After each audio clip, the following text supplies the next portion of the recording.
Assalamualaikum warahmatullahi wabarakatuh. Perkenalkan, nama saya Muhammad Sultan dengan NIM J1B020060. Di sini saya akan mempresentasikan tugas mesin industri pertanian tentang pohon industri kentang. Kentang, ubi kentang, bunga sempurna dan tersusun majemuk, ukuran cukup besar dengan diameter sekitar 3 cm. Warnanya berkisaran dari ungu hingga putih. Kentang sebagai lauk pauk rumah tangga.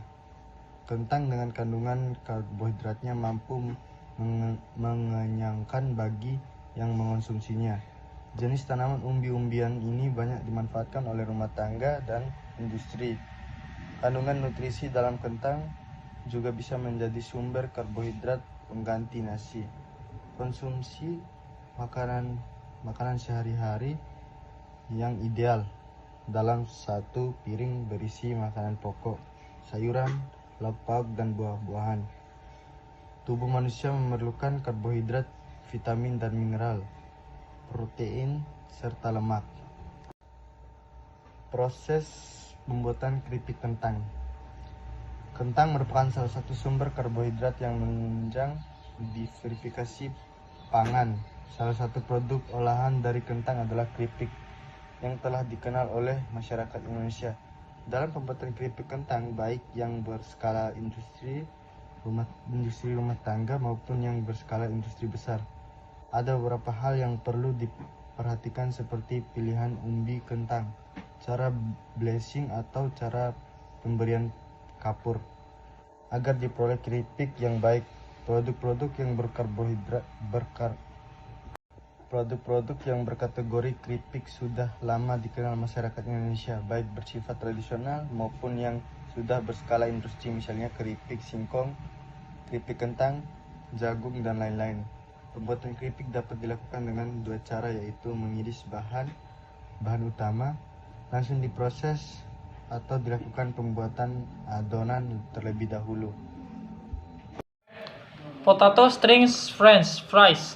Di Indonesia umumnya kentang industri digunakan sebagai bahan baku keripik kentang dan kentang goreng atau French fries.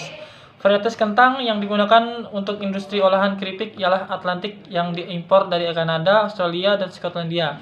Industri besar yang mengolah kentang goreng di Indonesia sampai saat ini belum ada. Sementara ini untuk kentang goreng hanya packing house, tidak berkembangnya industri kentang goreng karena tidak tersedia varietas yang cocok untuk dijadikan kentang goreng. Menteri Pertanian Syahrul Yassin Limpo saat pengukuhan Profesor Riset Kementerian Pertanian akhir Oktober 2019 yang lalu juga telah meminta untuk adanya akselerasi agroindustri kentang.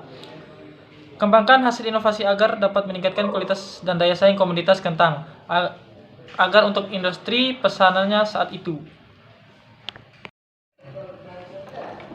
Starch pati kentang. Dalam industri makanan, pati kentang digunakan sebagai bahan pembuat berbagai jenis roti yang khas, roti kering atau crackers, hingga industri sup atau macam-macam bumbu masakan jadi. Pembuatan puding, manisan atau gula-gula pelembut, stabilisator, dan pengental. Di pabrik mie instan, pati kentang sering ditambahkan sebagai perekat atau pelembut adonan. Sirup glukosa yang dibuat dengan cara menghidrolisa pati kentang digunakan dalam pembuatan gula-gula, permen karet, es krim, dan sebagainya. Ungkap Profesor Ali Asgar, tak hanya pati, tepung kentang pun bisa menjadi peluang bahan baku olahan di masa depan. Di Indonesia, tepung kentang memang belum familiar, tetapi di Eropa atau di Amerika, tepung kentang bisa dimanfaatkan oleh Indonesia atau masyarakat.